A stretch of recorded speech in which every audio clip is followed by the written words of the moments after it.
virtual, there we go. So even though we're virtual, we'd still like to acknowledge that the ground beneath all of our feet is historically the land of Indigenous peoples, many of who have been forced to leave for other places. So please feel free to share the names of the people who have inhabited the lands that you're in before us. You can put it in the chat, you can tell us where you're from, all that kind of stuff. So as I mentioned before, I run the Student Ambassador Program along with my colleagues, Christina and Kathleen Grievers, and I'll put all of our information in the chat for anyone who's interested in learning more about the program or interested in joining us and learning about when we start in the fall in September, or if you have any questions for any of us. And I'll also drop the link to donate to Fashion Revolution USA in the chat. These donations basically help us run our programs and continue to contribute to the education of citizens on the issues surrounding the fashion industry. So now I'm going to turn it over to Christina. Awesome. Thank you, Kelly. Super excited for today's conversation. And if you're new to the career panel that we've been running this entire summer, to give you some background on why we decided to create this program to begin with is because, it's like this fundamental belief that we have that there's a lot of players in the fashion industry that want to make sustainable choices and positive change, but don't necessarily know where to begin or know what tools are in front of them to start making those changes. So we're really excited for today's conversation around communications and marketing and greenwashing. And I will pass it off to Joanne to kick things off. Hi, everyone. Thank you so much for joining us. My name is Joanne, and I'm an international student from Greece. I'm pursuing my master's in strategic management at Pace University with a focus on sustainability. I was actually part of Fashion Revolution Greece prior to becoming a student ambassador here, and I'm very excited. And thank you, Christina, Kelly, and Kathleen for organizing this. I'm also very happy to introduce our guest speaker today, Ahshia Berry. She's a principal PR strategist and award-winning publicist. Ms. Berry has 20 plus years of marketing, business development, sales management, and creative writing experience, including 15 plus years of proven public relations and media strategy work experience for corporate Fortune 500 and 100 companies, as well as with the federal government. Her strengths are public relations, branding, and strategic marketing for the sustainable fashion design, environmental art, non-profit industries. Ms. Berry currently is the VP, Director of Communications and PR with Magpies and Peacocks, the nation's only non-for-profit design house dedicated to the collection and sustainable reuse of post-consumer clothing, scrap textiles, and accessories diverted from landfill. And that's in order to disrupt the cycle of waste in the fashion industry and mitigate its enormous environmental and social impact, where she has worked for the past 10 years and also serves on the executive board. She's also serving on the fashion advisory board for Houston Community College. A native of New Orleans, she has lived all over the US and has resided in Houston for the past 15 years. So thank you so much for joining us today, and I'm very excited to learn more about you. Hi, everyone. Welcome. Thank you for that fabulous introduction. You made me seem far more important. No. And we've got people making in the background and all, and everybody's like, are you on? I'm like, I'm officially on. So be good, kids. But welcome, everyone. As Joanne said, I'm the VP and Director of Communications for Magpies and Peacocks. We're a 501c3 nonprofit design house. And as far as I know, we're the only one in the US. Plain and simple, we divert textiles from landfill all day, every day, and upcycle them into, like the top I have on was an in the boat, a fabric we turned into some dresses and tops. If you can see right behind me, that's a small amount of the barrels of ends of boats. We've been donated that sit around our warehouse. We probably have over 10,000. As a small nonprofit, that's a lot. We've diverted about 167 tons of textiles from landfill, a mixture of ends of boats, clothing, sample fabrics. So a lot of waste, unfortunately, still happening. On the flip side, because of programs like Fashion Revolution, Sustainable Fashion Week, Magpies and Peacocks, and just in general, people are now knowing, okay, what do I do with my stuff when I'm not using it anymore? Let me get on Google and research and see how to properly and responsibly dispose of my items without throwing them away. But we're one small nonprofit design house in Houston. So obviously, there's still 4 times the size of the Empire State's building in waste. So we've got to really come together as a collective community to eradicate the problem as a whole. And so from the public relations side, is actually very important to get that message out for your sustainable brand. There's been a lot of emphasis on the upcycling and creating new ethical, which is great. But we also have to talk about the overconsumption, the waste. How do we stop that? And what is your brand's plan for that? You know, as much as we upcycle, we also have a plan for not accumulating more waste, educating people not to waste. It's a catch-22 because we sell things. We're the only nonprofit with like a retail store, but we're also telling you not to overconsume. You know, I don't care that they want to give you 6 shirts for the price of 1. You probably, I'm not even sure if you needed that 1 shirt, but let's just say your goal when you went in the store was to buy the 1. That's what you need to get and get out of there, you know? And so there's still a lot of education around that. I can say I'm Generation X. We probably need to be educated the most. Millennials and Gen Z are taking it and running with it. And I love it because we do need the next generation to be prepared. But I don't sew for the organization. We have some fabulous people, including our founder, but I get the word out about what we do, how we do it. Joanne said, I've been doing public relations for a long time, but this has been the most rewarding. Working for environmental arts, humanity nonprofit has really been fulfilling for me. And this is a real life message here. This is not, you know, we've been to London Fashion Week 3 years in a row. We've been in WWD, we've been in Vogue, all the big things. And we're 2021 Gucci change makers, which is phenomenal. But it still comes back to we've gotta solve this problem in the fashion industry with the waste.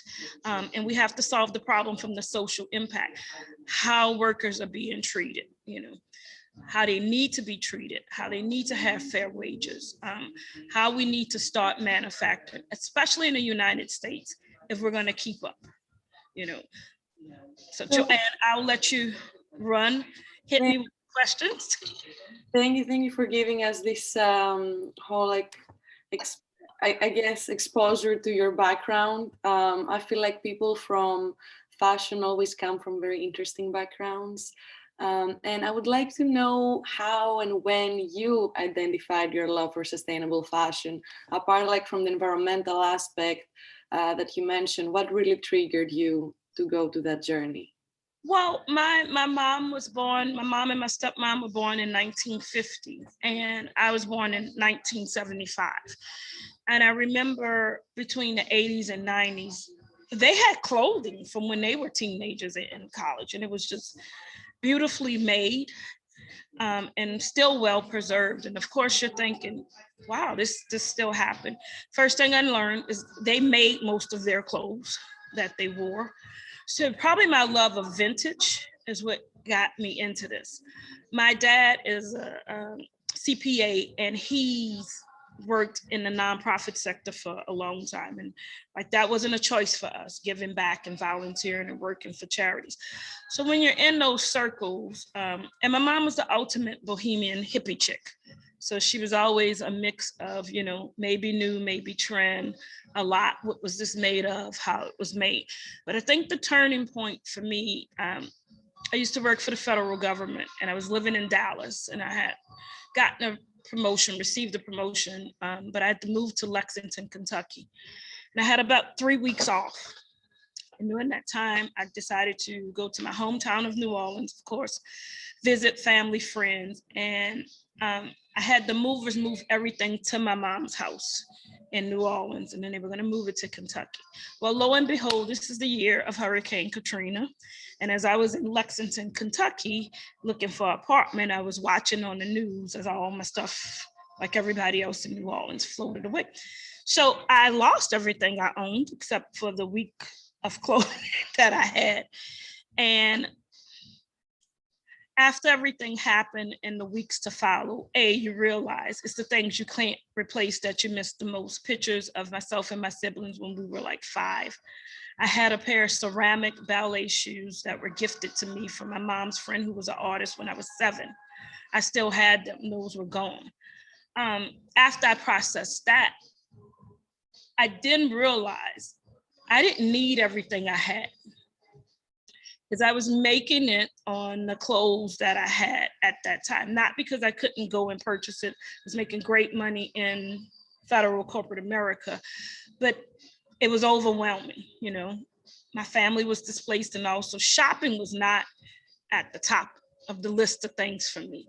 Probably 6 months into it, when I could take a breath, I was like, I need to go do some shopping. You know, I bought a few things here and there, but I was like, I really need to rebuild my closet. And as I was shopping, I started thinking about this whole BOGO, buy one, get one free marketing campaign. And I stopped saying to myself, how are they doing this?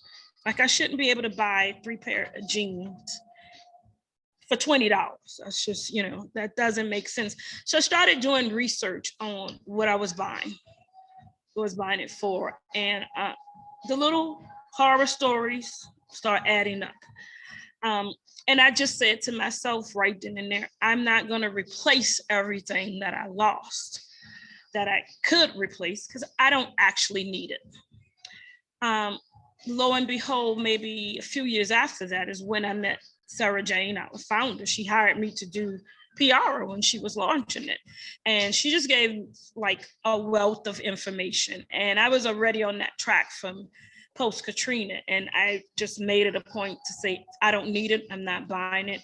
I'm going to try to buy resell, upcycled, thrift, vintage. This is going on my 12th year that I have not shopped in the mall outside of shoes. Wow. You know, if it's not, now I've supported local businesses, and obviously I literally threw on this top for Magpies and Peacocks. I had a t-shirt on prior to this. And that's the joys of working at a nonprofit design house. And that's how we live our life. We don't do single-use plastic. We don't do plastic straws. I have at least 5 reusable totes in my bag to, in my car to do groceries. So I turned my life green, and not so much just the fashion, you know. Think about everything. We do have the trash cans, we're separating and reading. It's just, and just doing, who am I doing business with? You know, who are we doing business with? And 10 years into this, I'm proud to say I'm probably 99% sustainable on the fashion, because we do have to buy shoes. So, and we try to buy ethically produced on that too. So that's how it kind of got started for me. That life-changing thing with Katrina. And of course, I didn't know before. I was always into something local, something handmade, but it really kind of just pushed it to the forefront. You know, you don't need 3 Dior saddlebag handbags, you know, you can get by without that. Yeah, I love how you're talking about conscious consumerism and like generally her lifestyle, but how it started because of what you were seeing and you were questioning it. And I think that's what we all have to do, just like take a step further and take a step back before we actually buy something and think, you know, how did that actually happen? Due to our fast lifestyle, sometimes we don't, but that's the first step to become a conscious consumer. Yeah, take a step back, take like 30 days and try not to buy anything. Amazon or in the store. And then after that, kind of review it and say, how did I do with that? You know, you're probably going to look and say, I did fine. And then I would suggest then move to, okay, what swap can I participate in? What nonprofit can I donate to get this upcycle? Is there a relative that I can give? And slim it down. And after you do that, say, now, next time I go to purchase. He's the 5 rules of engagement. Who made my clothes? How were they made? Where were they made? How long will this last me? Yes, I should pay a few more dollars because I'm going to have this 5 to 10 years versus 5 to 10 months. Everybody, including myself, we're humans. We love things. Wanting and needing is 2 different things. And you know, there's going to be a couple of times out the year where you want something that you should treat yourself to it, but you got to really break it down. Do I need this? Do I want a lot of things, you know. I see stuff all the time, but do I need this? And not forgetting to support the local artists and designers, you know, if you're going to buy, and because those people are going to have control. They're going to be on small micro batch. They're going to be able to tell you how they source that. And just getting back to that. So, but take it a step at a time. Don't try to do it all at once because it can be overwhelming. But say to yourself, over the next 12 months, I'm going to really take that turn and start becoming a conscious consumer. And organically, it'll happen right before your eyes. And you'll be 12 months later saying, wow, that was a great first year for me doing that. Yeah. Awesome. And we have a question in the chat for the manufacturing side. So how do you believe we need to change manufacturing in the US? So changing manufacturing in the US, it's going to be huge. And when it's done right, eventually it's going to be a great success. But we have to be realistic. It comes down to money. And so the first thing we have to do is take back the ownership and start getting almost everything made in the USA. We learned during COVID, when you're dependent on all this fabric and textiles coming in, and they can't come in, what happens? We've got to get back to textiles being made here, the actual textiles. The products being created here. Texas, for example, in the late 70s, had over $350 million in payroll in textile manufacturing. That's all gone. We have to get out of the mass manufacturing game. That's probably the number 1. And we have to stop marketing mass manufacturing. We got to stop this 90% off if you sign up for an email, and you know, if you get this credit card and this and that. So it kind of starts in my arena in communications and the public relations and the marketing of it. We've got to start marketing to us, the consumers, that we have to have this stuff. We don't even have the type quality things, unfortunately, now that you can keep for 10, 20 years, like clothing in the past. You know, now we've got stuff that's being cheaply made, so it's just not lasting as long as it should. So from the manufacturing, we've got to get back to quality textiles, taking control of making the textiles ourselves. And if we can't, really go, not call, not email, go to the manufacturer and see that women aren't being paid $3 an hour or less, not even an hour, that's a day, $3 a day in a building that's about to fall off. Don't take their word for it. You know, go and see. We've got to bring making back here.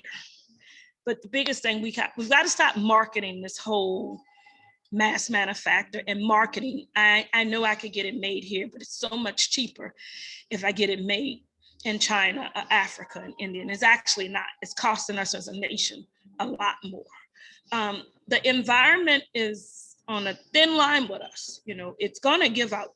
There's no doubt about it.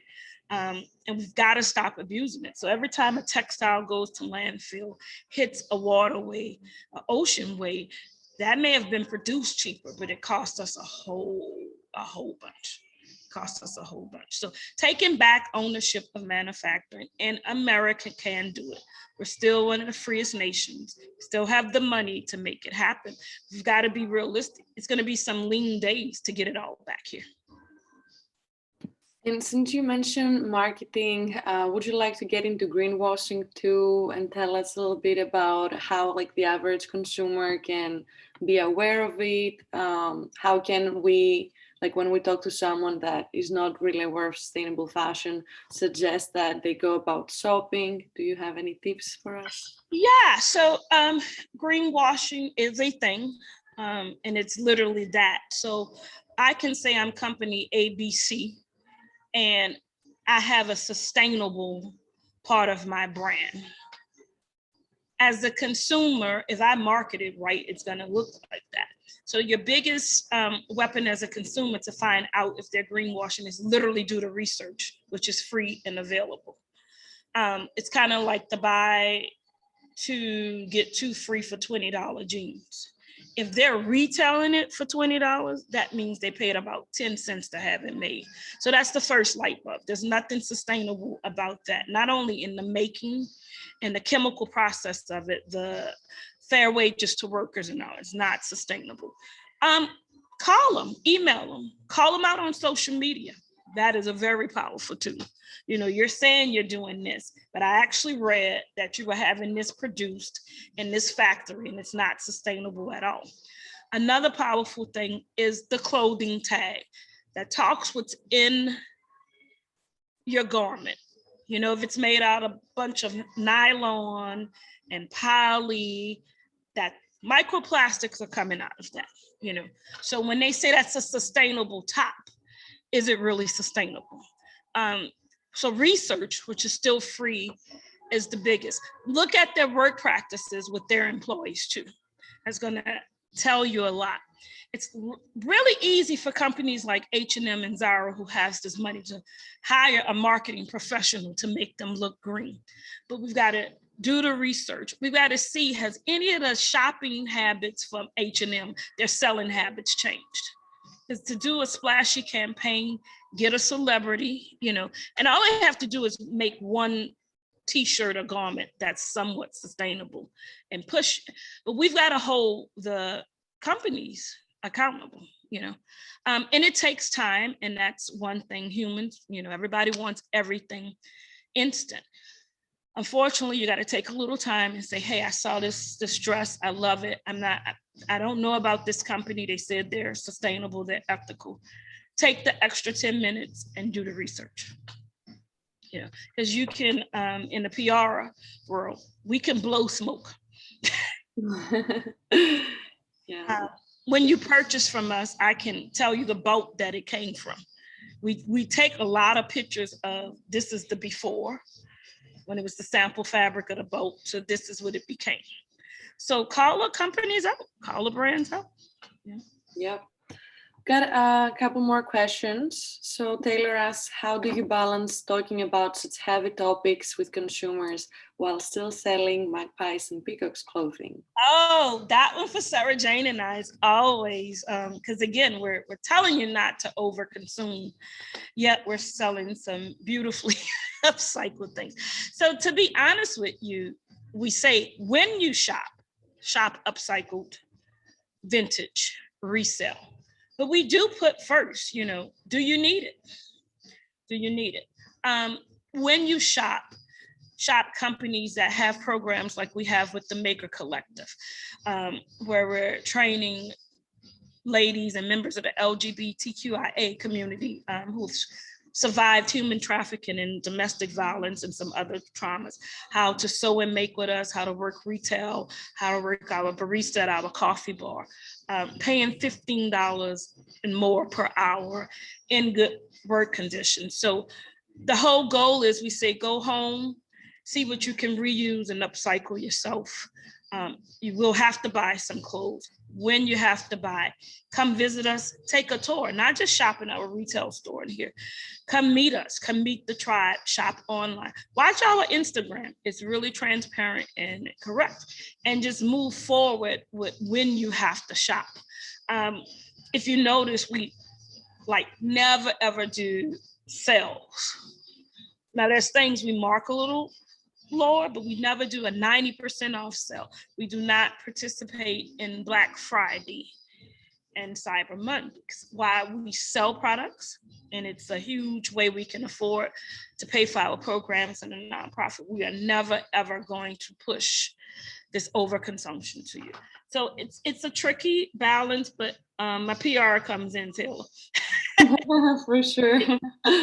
It happened, and we show you the art of it, the creation. You get to see pictures of the designers and the makers. Like I said, we do a lot of before and after, a lot of TikToks and time-lapse videos where you see the making of the process. We're gonna always tell you, don't over consume. I also love Regan's question here. I think it had to do with greenwashing as well, and what you said about becoming conscious consumer.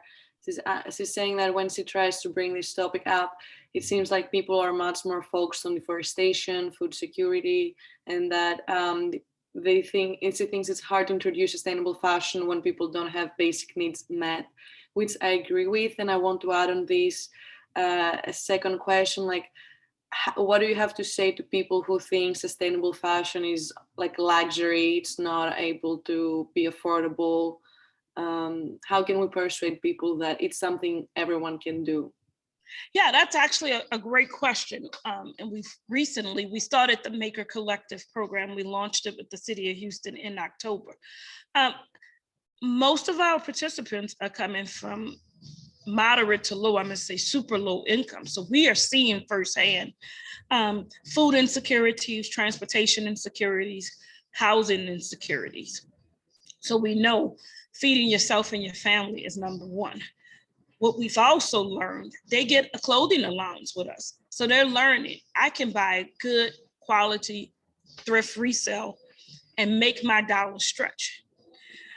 I can buy that upcycle piece that I'm spending a few more dollars on, but I'm gonna have it forever, and then I can pass it on to my teenage daughter, who not only likes it, but that saves me.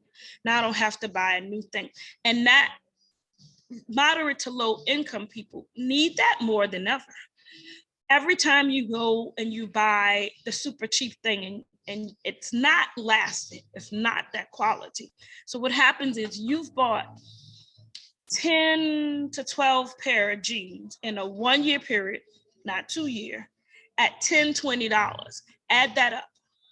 You could have bought two $75 and probably had them for the next 5 to 6 years. Sustainable fashion, you have to look at it from the frame of mind.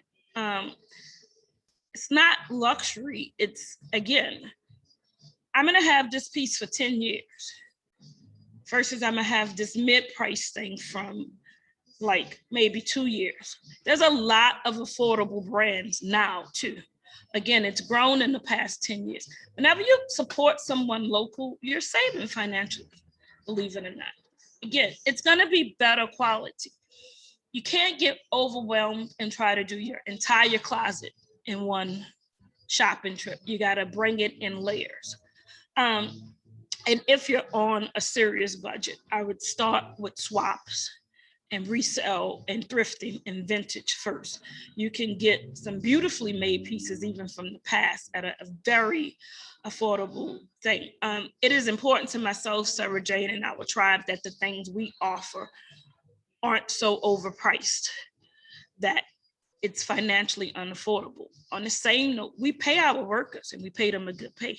And part of the reason we can pay that, you're gonna pay for quality, but we try to make it as affordable as possible. We offer things like Afterpay and PayPal.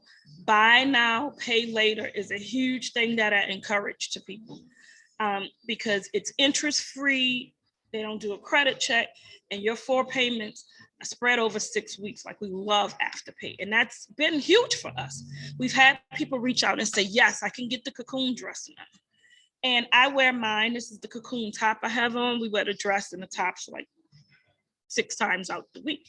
You know, so there's a lot of alternatives today to get started on building that sustainable wardrobe. Balance it. And you gotta, again, say to yourself, I'm gonna save up for this piece and I'm gonna get it here now and take this instant gratification. Yeah, long-term investments. Long-term investment. And get the needs first. If you live on the East Coast, you need a coat. I would invest in the coat and a good jacket first. If you live in the South, like Texas, get some pieces that you can wear and breathe in the summer. And then in the winter, you can throw a jacket on, you can put some boots on, you can put a scarf on. So not only investment pieces, but practical and logistical pieces. We don't upcycle anything for show. If it's not wearable or sellable, we won't be upcycling. Okay. So let's talk about career advice. What's your advice to students who are now graduating or just graduated and want to enter the sustainable fashion field? Yeah, my biggest advice tip would be to learn everything you can about the industry, the fashion industry, the sustainable, know the buyers, the stylists, the makeup artists, the hairstylists, the photographers, the dressers, the pattern makers, the sewers, like learned every part of it, because in order for your individual business to be successful, you really want to know that part. It's going to be critical in the sustainable fashion industry. So here's one thing I catch with brands. They will make a beautiful, sustainable piece, and they're giving it to me in a plastic bag. So you've got to learn the whole part. We do recycle craft, or we upcycle these tote reusable bags. Our garment bags, we recently, funny story, we recently donated a bunch of, Sarah Jane, it was table linens, and we turned them into garment bags. People love them because they look high end, it's cloth, you can wash it, and then you get to use it a million times. So in the sustainable sector of the fashion industry, you've got to think about all of that. Our postcard is made from recycled craft paper. We are cashless. We don't do paper receipts. We will email or text you your receipt. We offer sustainable financial things like Afterpay. Our carrier who does all the packages, a company called Sindel. They're carbon neutral. And all of our packaging for e-commerce is compostable and biodegradable. So you've got to think of all of it, because when you're telling me you're a sustainable brand, I'm looking at all of that. Our hanger is upcycled, it's made from recycled cardboard, like it's the whole shebang, because when we say we're Magpies and Peacocks, we're a sustainable nonprofit design house. If you're the consumer and you receive your box, and we don't do 6 boxes for one package. Thank you, Amazon. You order something this big and it comes like in 25 boxes. Right. Every customer, which we call supporters, who comes inside the physical warehouse and shops the store, when they check out, we ask them how the experience was, and we say, do you want a bag? You'd be surprised how many people say nope. Mm-hmm. And I'm talking about they've purchased pants, a cocoon dress. They're like, nope, I can put this in my handbag. And when they do have a bag, again, we have a sustainable packaging that we can offer them. Like, okay, we do a laundry bag because people donate to us. So they buy the laundry bag, and every time they come and donate, they drop it in our donations bin, and then they get to take that laundry bag back with them each time. And so the garment and the laundry bags have been a huge hit for us. So yeah, starting this career, you have to think about it. Marketing communications is a wonderful career, but it's a lot of work. It's not the TV glam of Samantha from Sex and the City. I'm on the computer way more than I want to be. A lot of research, because when I speak for the organization, I have to make sure all my facts are together, not just for us as Magpies and Peacocks, but about our message in general, which we share with the whole sustainable fashion industry. I would do a lot of interns between undergrad and grad school to get that experience, the real life experience. I can tell you as the employer, I don't care if you had a PhD, experience is always going to rule, like always going to rule. Not to knock education. I went to university, all of you all are in school, but mix the education with the experience. And just keep on with the latest trends, or not just in the design part. You've got to think about technology. We're becoming, as a global society, we're going to basically be cashless in the next 10 years. So you've got to think about all of those things. How am I promoting my brand? Everyone's seen the huge success of selling on Instagram and Facebook. That's here to stay. It's not saying that you can't go into a brick and mortar e-commerce. And even those, everybody's developing and trying to stay fast forward, And while we have a store, We definitely offer e-commerce. You know, we get DMs from people on Instagram like, yep, we can do this. Everybody's got a Zelle and a Venmo, and a Cash App. You could be a developer for something like that. Graphics is huge. If you're in the industry, aesthetics are still important. So don't think of it as just design.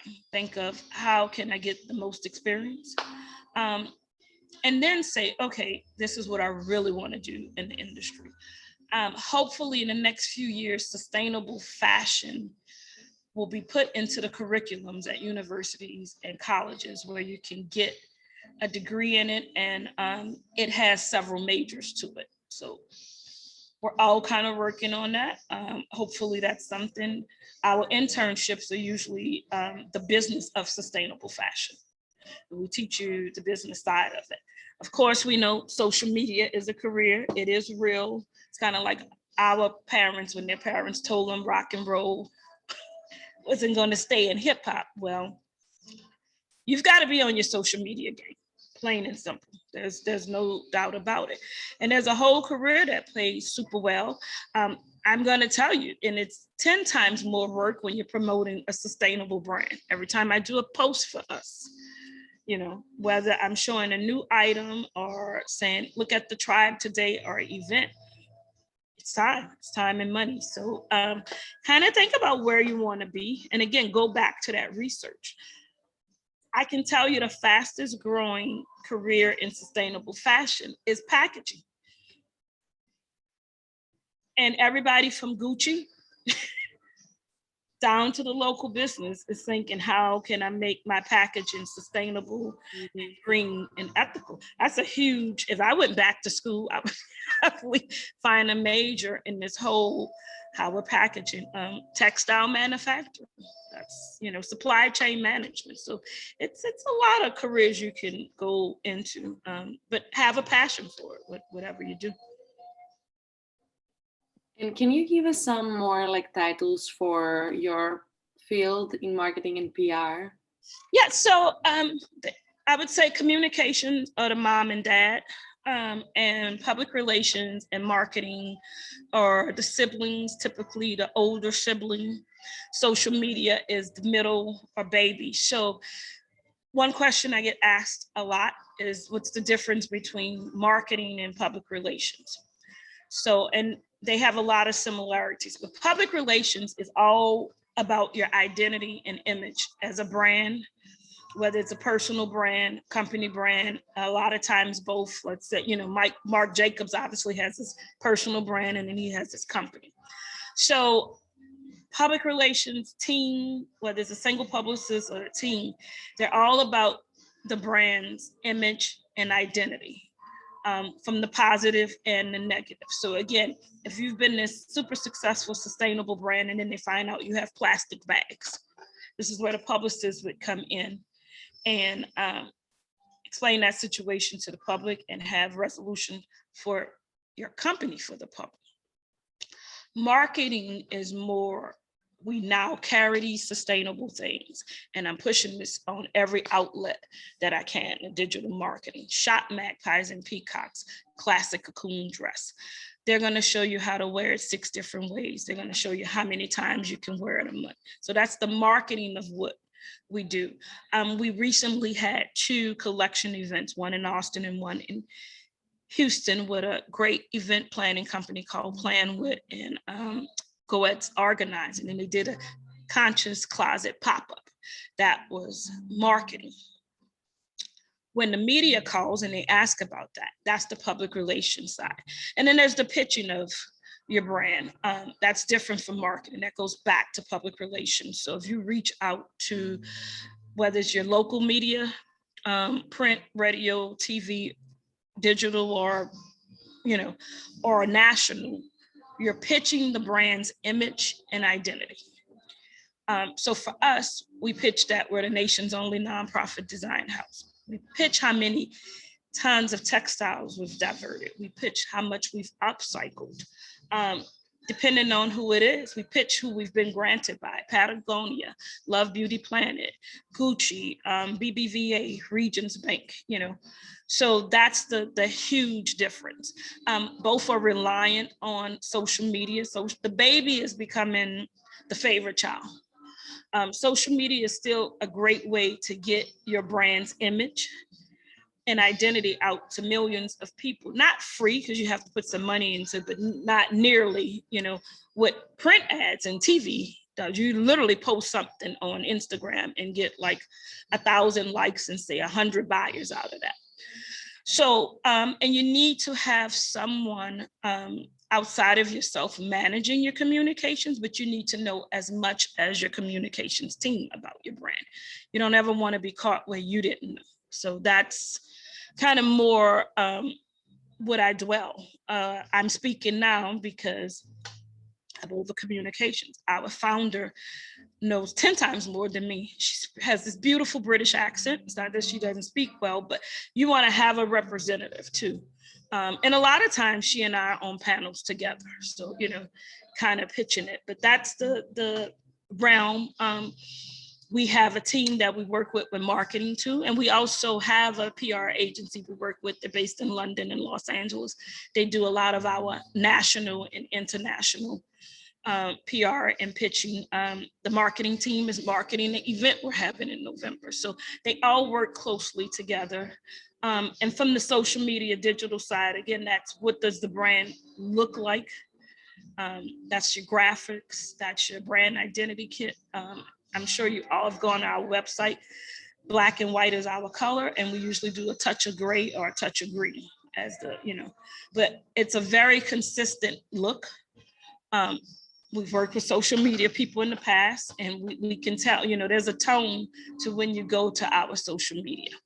We have 3 lead designers, and then we work with about 10 others. When we do shows, even though they all have their own specific creative vision, it cohesively is Magpies and Peacocks.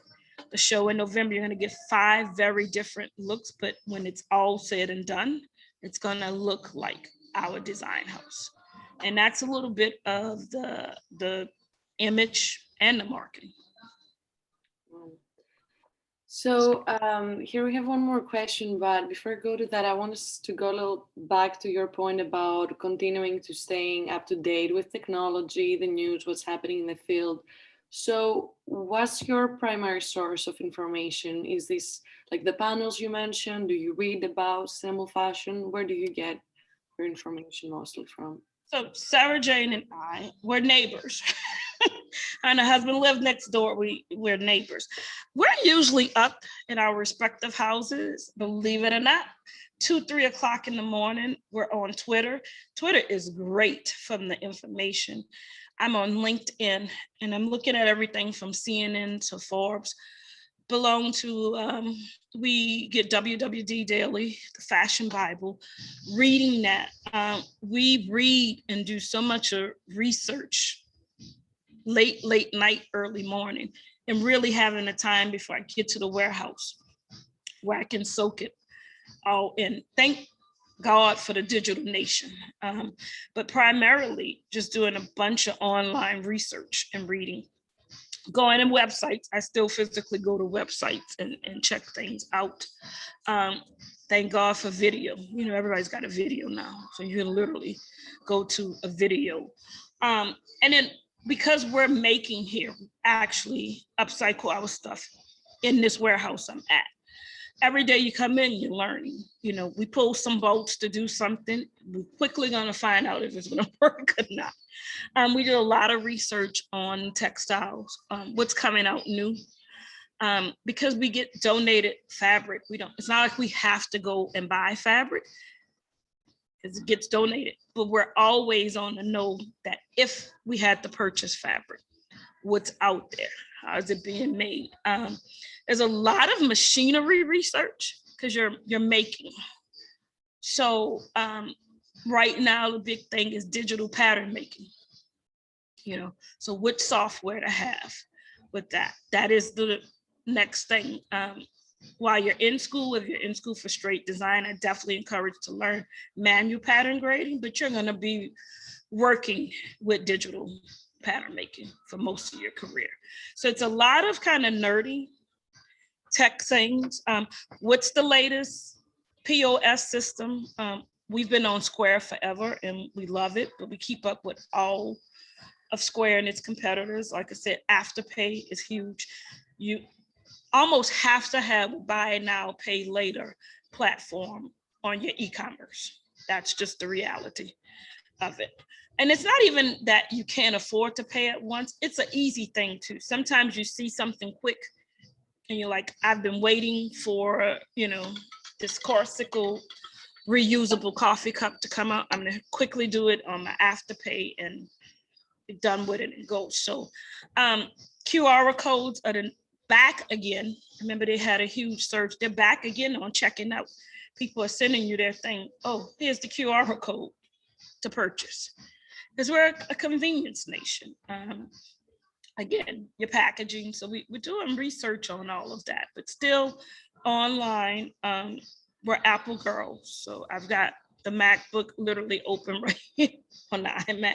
And here's the phone, like, okay, stop texting me. I told you I was on the panel. So yeah, so I would say I love a print magazine. I love a print thing, but the logistics of it, I'm gonna pop my phone and read. Make LinkedIn, that's a huge one, especially in the career. I'm always looking at LinkedIn, and most employers now use that as one of the steps for hiring. So brush up your LinkedIn profile. So I don't know if you are aware of this, but the next question is how much of the fashion market is made up by small brands versus large brands? I don't know the exact number. I will say that the small brands have been growing for the past 7 years. Okay. And are we talking mass manufacture big brands, or we're talking more like the couture brands, the Dior, the Gucci, the Louis Vuitton? I would think that there's actually more small brands than there are large brands. But from the marketing and PR, you're going to see the large brands because they have the money to market themselves. They've got the money to pitch themselves.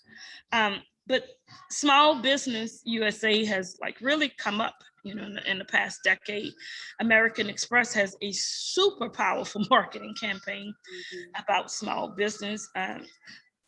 Afterpay reached out to us in April, totally double checked the email and make sure it wasn't fake. Actually, it was late March.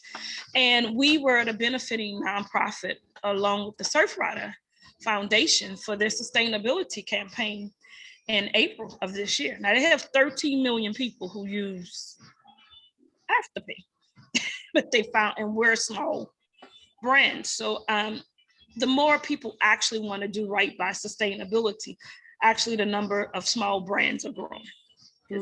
You're not small if you're producing 6,000 or something. So. So my next question is about failure and regret. And I know you've probably done a lot of successful things to be where you are now, but looking back at your career, would you say there has been a point that you thought it was a failure and like you learned from it after that? And generally, how do you go about moving on after an event like that? Yeah, to be honest with you, I majored in marketing and I've done that in public relations, but I don't know if failure, I would have done it more strategically. I spent a lot of years working very hard for companies I wasn't passionate about. So for me, that's a failure. If I had to do it over again, I would have started right where I'm at. The nonprofits, the arts and cultures, the small businesses. It's not that any past employer was horrible. I just think about the time and the effort that I put in. You're on the line when you're the publicist. Everybody comes to you if it goes wrong, even though you tell them, And looking back when I first started on my own. I did public relations for corporate for a while, and then I ran my own agency for a while. I probably would have been firmer on telling some clients that is not going to happen. You're just not there yet. Because again, you know, everybody wants to come out as Gucci, and well, that's not the reality. You know, you typically don't have that budget. It's not that you're not as talented, and you've got to build. Public relations takes time. It's like when you're renovating a house. Everybody's watched the shows on HGTV, and the contractor calls for extra 10 grand on the piping and the electricity. And that's the stuff you don't see immediately. You need it for the house to function. So public relations is similar to that a little bit. It's like you need the public relations, but a lot of times what you're doing from the PR side is not necessarily going to be the glamorous C part, you know. So that, I would probably say things if I had to change or failure. It's a crap, you know, you pitch it and you say it. And as more people get into sustainable fashion, the greenwashing grows. So you have to watch and make sure your words don't get twisted. And you gotta have a lot of thick skin to be in the communications. Again, it comes down to me as it rightfully should be my responsibility, but you know, you've gotta be prepared. You've gotta be prepared. There's things we've learned as an organization, definitely. While we've had a lot of successes, there's a lot of growth we've had too.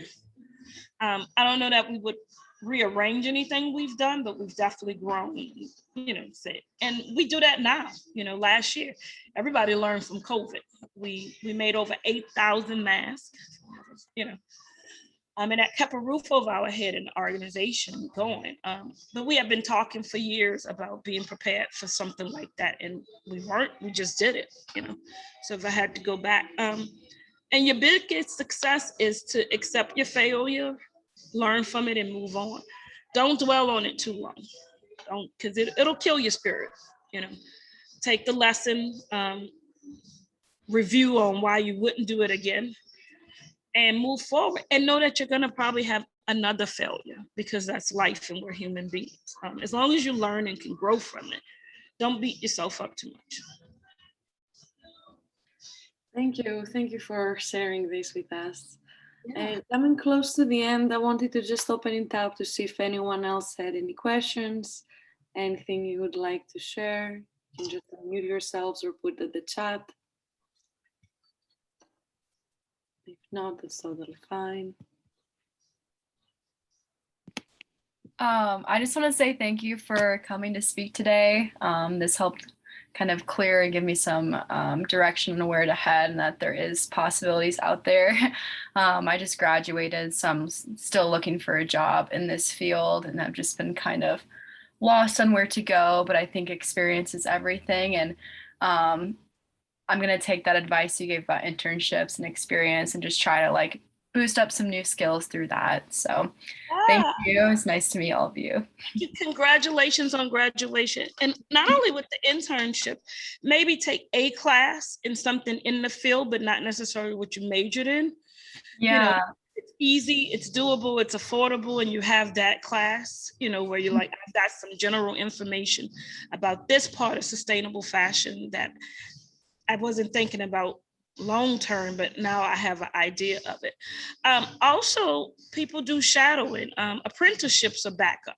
A little different from an internship where it's shorter, but it's directly into something like if you want to apprentice on visual merchandising. You know, a lot of companies offer it.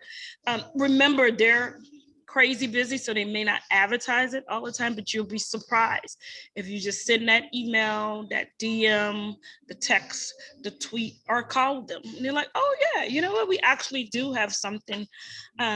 Looking at your resume, you know, if you want to come in and work with us for like 3 months. So you reach out is the best thing.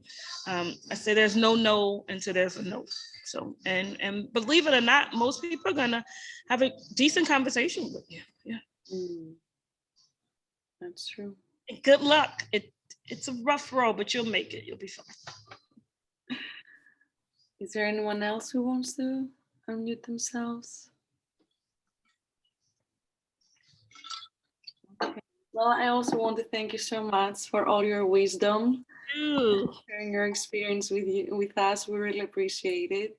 Yes, and I don't know if Kathleen shared. We will be offering a virtual Fashion Revolution internship with Magpies and Peacocks in fall of 2021. I can't believe we're soon getting into fall 2021. And we're working to see if in the spring we could have one in like physically in person. But we will have a digital virtual Fashion Revolution internship. I'll be sending Kathleen the information in a couple of weeks that will be offered. So For marketing? it's gonna be digital marketing communication. So yeah, that's the great thing about technology. You don't actually have to be here with us. Pretty cool place and all, but you know. So the intern will be working with you basically. Yeah. I don't know if it's scaring you off or not, but yeah, so that is something to think about, and we'll be posting it obviously online. We'll be tagging Fashion Rev, where specifically it's for student ambassadors in the Fashion Revolution USA family. So yeah, so you already got one up. I mean, think about it. You know. Thank you so much for this opportunity. I'm sure everyone will be very appreciative. Easiest way to see what the tribe is doing and what's going on, Instagram and Twitter, it's at Magpies Peacocks. Follow us. We try to post as often as possible, but that's where everything that's really happening with us will appear. To next craziest thing we're doing. I don't know if you would like to also share your email at the chat. I'm going to type it right now in the chat. Funny story. So this mic was sent to us by Love Beauty Planet. We had to do a panel.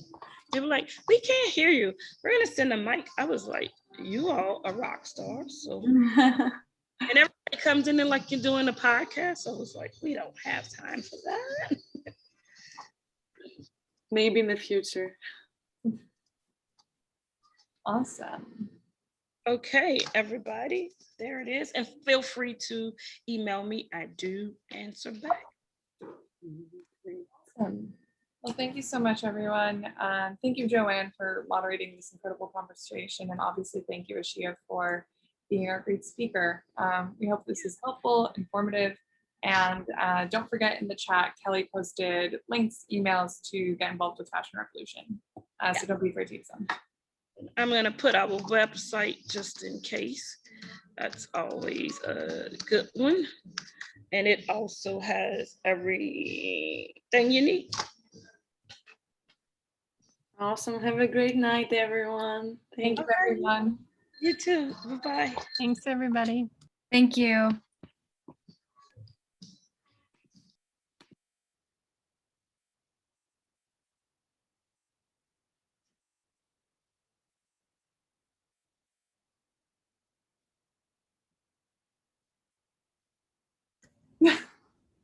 Hello.